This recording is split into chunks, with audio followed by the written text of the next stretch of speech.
ስለመልኬ ጼዴቅ ነው። ምንም ሊገባኝ አልቻለም ነው።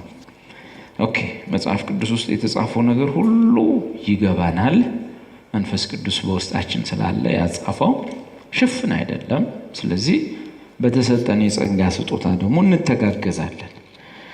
ባጭሩ ይኸውልህ አብርሃም በነበረበት ዘመን ላይ አብርሃም በሚኖርበት አካባቢ ላይ ብዙ ነገስታቶች ያኔ ኢትዮጵያ ውስጥ ልክ ዘመነ ነገስት ጊዜ ላይ በየወንዙ ንጉስ ነበር፣ ነገስታቶች ነበሩ።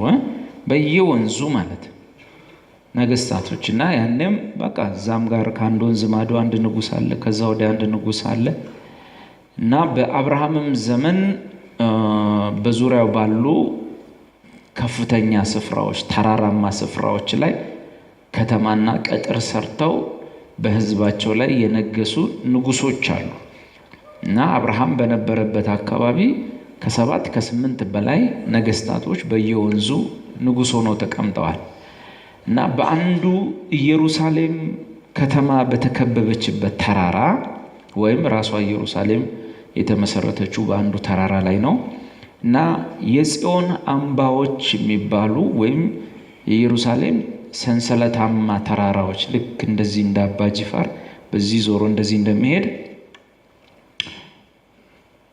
ሰንሰለታማ ተራራዎች አሉ። በመጽሐፍ ቅዱስ ቋንቋ የጽዮን አምባዎች ይባላሉ። ከፍ ከፍ ያሉ ቦታዎች ናቸው። ለጦርነት ተብሎ ይመስላል ድሮ ከተሞች የሚሰሩት ጋራ ላይ ነው። ከፍ ያለ ቦታ ላይ ጠላትን ለመከላከል እንዲመቻቸው ይሰራሉና ብዙ አምባዎች አሉ።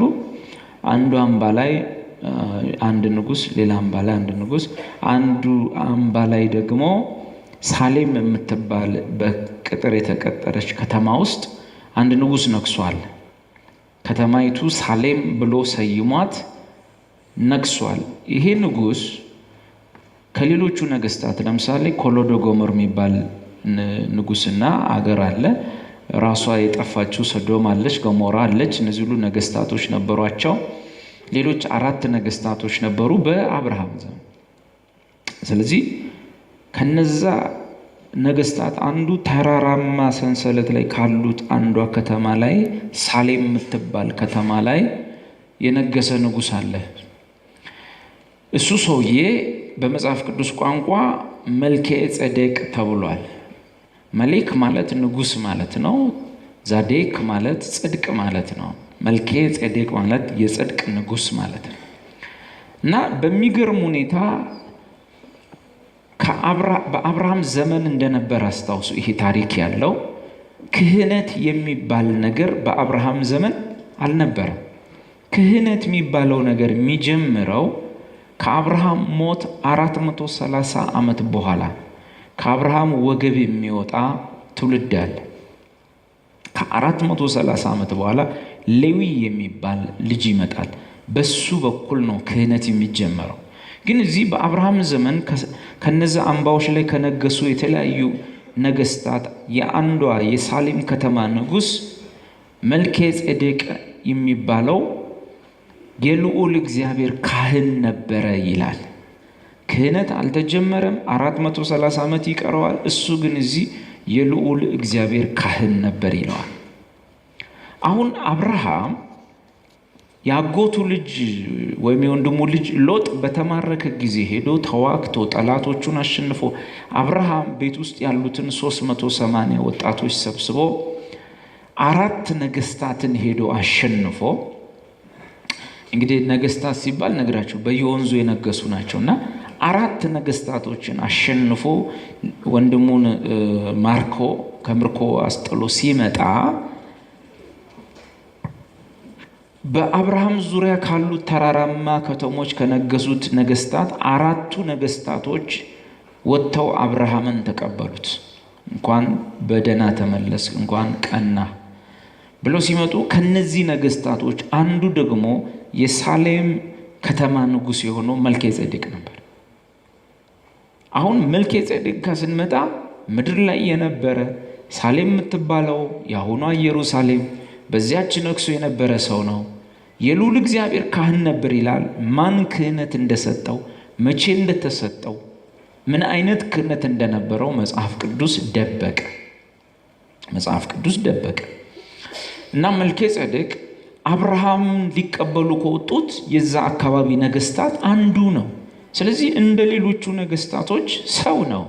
እንደ ሌሎቹ ነገስታቶች በአንድ ስፍራ ላይ የነገሰ ንጉስ ነው። ግን በመጽሐፍ ቅዱስ ውስጥ ለመልከጼዴቅ ዘፍጥረት መጽሐፍ ውስጥ ማለት ነው የተሰጠው ቦታ በጣም ጥቂት ነው። ስለሱ የተጻፈችው ጥቅስ ምናልባት 4 ቁጥሮች ወይ 5 ቁጥሮች ናቸው። በጣም ሾርት ናቸው። ብቅ ብሎ ጥልቅ ያለ ወይም መጀመሪያ እንዴት እንደተሾመ፣ ከየት እንደመጣ፣ የትውልድ ሐረጉ፣ የእናት የአባቱ ዘር ሳይቆጠር፣ ከዛም በኋላ ደግሞ ከዛ ክስተት በኋላ ይሄ ሰውዬ መጨረሻ ምን ጋር እንደደረሰ፣ ክህነቱ እስከ ምን እንደቀጠለ መጽሐፍ ቅዱስ እንዳይጽፍ መንፈስ ቅዱስ ከለከለ። ማለት መጽሐፍ ቅዱስ ላይ እንዳይጻፍ ከለከለ። ሰውየው እናት አለው፣ አባት አለው፣ በቃ እንደ ሌሎቹ ነገስታት ንጉስ የነበረ ሰውዬ። ግን ሌዋውያን ካህናቶች የዘር ሐረጋቸው የእናት የአባት ትውልድ ቁጥራቸው እዚህ መጽሐፍ ቅዱስ ውስጥ እንዲጻፍ እግዚአብሔር አደረገ። እያንዳንዱ ሌዋዊ ዘር ቆጠራው እዚህ ውስጥ ተጻፈ። አባቱ ሄዶ ሌዊ ጋር ከሌዊ እስከ አብርሃም ድረስ ዘር ቆጠራ ውስጥ ገባ። እያንዳንዱ ሌዋዊ ካህን ከአብርሃም 430።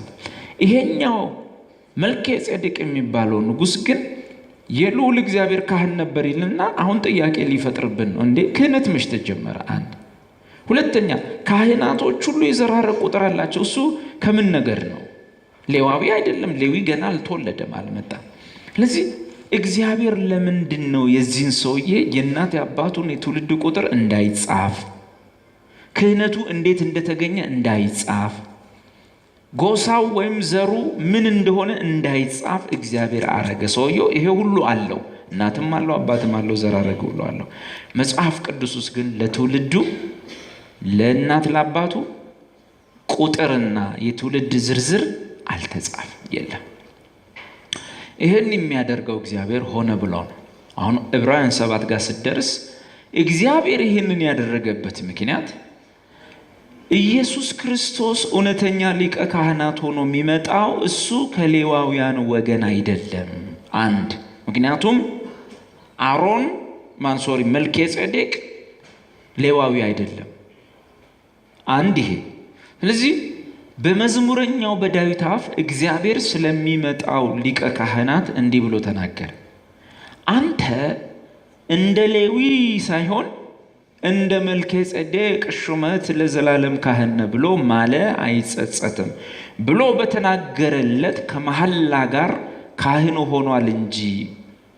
ስለዚህ ዕብራውያን 7 ይህንን ይላል። ሆነ ተብሎ የተደረገ ነው። የትውልድ ቁጥሩ እዚህ ውስጥ እንዳይጻፍ፣ የእናት አባቱ ሐረግ እንዳይጻፍ፣ ነገዱ ሌዋዊ እንዳይደለ እንዲታወቅ 430 ዓመት ቀድሞ። ለምን? እግዚአብሔር በነቢዩ በዳዊት አፍ የኢየሱስ ሊቀ ክህነት ዘላለማዊ ነው። የኢየሱስ ሊቀ ክህነት እንደ ሌዋውያን ወገን የሚሻር አይደለም። ያለ መሐላ የሚደረግ ክህነት አይደለም አለና ከሌዋውያን ክህነት የኢየሱስን ክህነት ለማስበለጥ መልከጼዴቅን ተጠቀመበት። መልከጼዴቅ ጀስት ሻዶው ነው፣ ጥላ ነው እንጂ የነበረ ሰውዬ ነው። የሆነ ስውር መንፈስም አይደለም፣ የሆነ ባህታዊ ነገርም አይደለም። አንድ አገር ሳሌም የምትባለውን አውራጃ ሲያስተዳድር የነበረ ንጉስ ነው። ይችን ሳሌምን ነው እንግዲህ ከብዙ ዓመታት በኋላ ዳዊት በጦርነት ተቆጣጥሯት በመልከጼዴቅ በነገሰባት ከተማ ላይ ነገሰ። ዳዊት ሳሌምን ሲቆጣጠራት ተጨማሪ ስም ሰጣት፣ ኢየሩ የሚል ማለት ከሰማይ የወረደች ማለት ነው። ኢየሩ ማለት ሳሌም ሰላማዊት ወይም የሰላም ከተማ ማለት ነው። እና ዳዊት ኢየሩ የሚለውን ከሰማይ የወረደች የሚለውን ጨምሮ ያችው ከተማ ላይ ነገሰ። ከተማውም እዚሁ ነበረች፣ ንጉሱም እንዴ።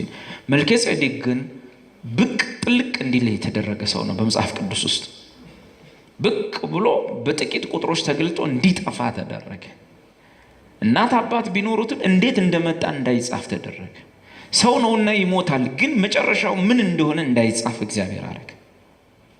ይሄን ያደረገበት ምክንያት የሚመጣው ሊቀ ካህናት ኢየሱስ ለዘመኑ ጅማሬና ፍጻሜ የሌለው እንደ መልከጼዴቅ፣ ኢየሱስ መልከጼዴቅ ነው አይደለም፣ እንደ መልከጼዴቅ ሹመት ያ የት ጋር እንደመጣ የት ጋር እንዴት እንደማናውቀው ሁሉ። ሁለተኛ ሌዋዊ አይደለም ኢየሱስ፣ ምክንያቱም እንደ መልከጼዴቅ ነው ብሎታል። መልከጼዴቅ ሌዋዊ አይደለም። በዛ ላይ ኢየሱስ ከሌዋውያንም ይበልጣል። ምክንያቱም አብርሃም ድል ነስቶ ሲመጣ መልከጼዴቅ ቂጣና ጽዋ አውጥቶ አብርሃምን ሲባርከው አብርሃም አስራት አወጣለት ለመልከጼዴቅ። ያን ጊዜ ሌዊ አልተወለደም፣ ግን በአብርሃም ወገብ ውስጥ ነው። ምክንያቱም አብርሃም ይስሐቅን፣ ይስሐቅ ያዕቆብን፣ ያዕቆብ ሌዊ። ስለዚህ በአብርሃም ወገብ ውስጥ ሆኖ ሌዊ ለመልከጼዴቅ ጎንበስ ቀና ብሎለታል።